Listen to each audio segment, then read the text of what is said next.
Christ returns speaks his truth. The Christ Articles. Article 3. Is there really a God?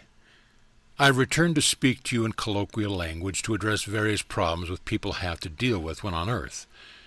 I am doing this through the mind of my recorder because those who have truly embraced the truth contained in my letters, and who try to govern their daily lives by this deep understanding of the secrets of creation, have eventually found great relief from former burdens. They have discovered with joy that mankind is not born to be a victim of circumstance.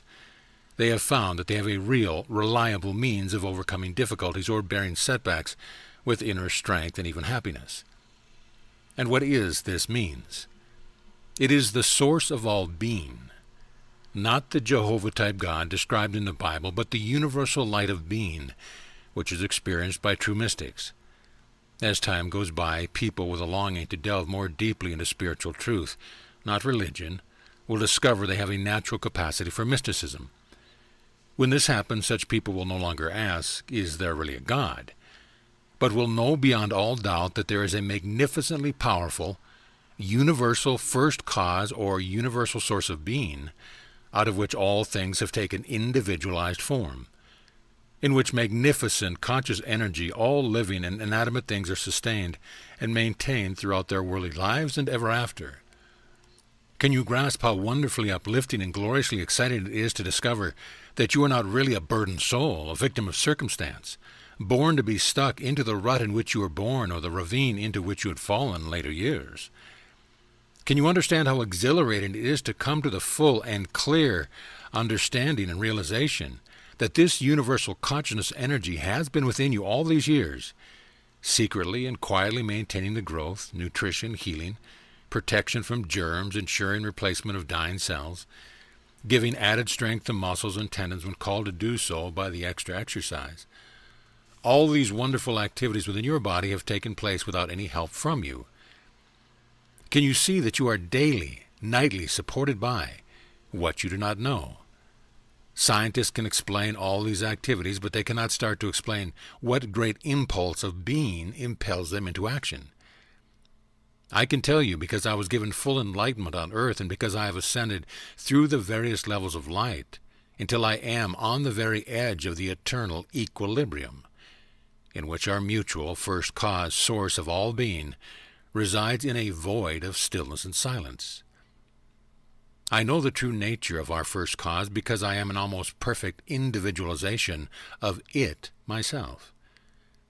You and I, who am the ascended Christ, formerly known as Jesus, when on earth, have both come from the same source, which I call the Father, because after enlightenment I realized that it is the true Father-Mother of all creation. Human parents are only the vehicles of creation through which the source of being works.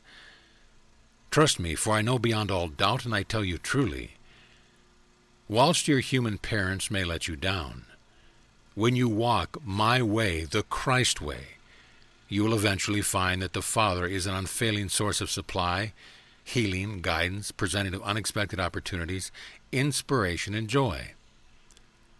No matter where you may be on earth, what trouble you may be in, what disgrace you are facing, what lack of money may be dogging you, right within you, around and above you, you have the spiritual means on which to call with all your heart and mind. And the answer will surely come if you do not doubt. Many people will disagree with this statement and scoff, but it is also true that they have lived in a state of disbelief.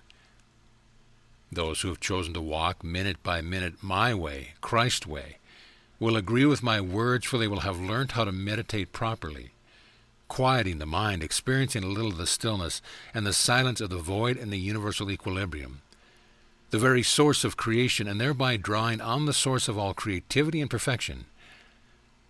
Let no one dare to condemn or criticize these words until they, too, have managed to quiet their chattering minds and enter to silence. After such an experience, no human mind can resist the call of the divine to seek that which was given them life and raise them up until adulthood. Go to letter 1 to discover what I learned through total enlightenment in the desert in Palestine.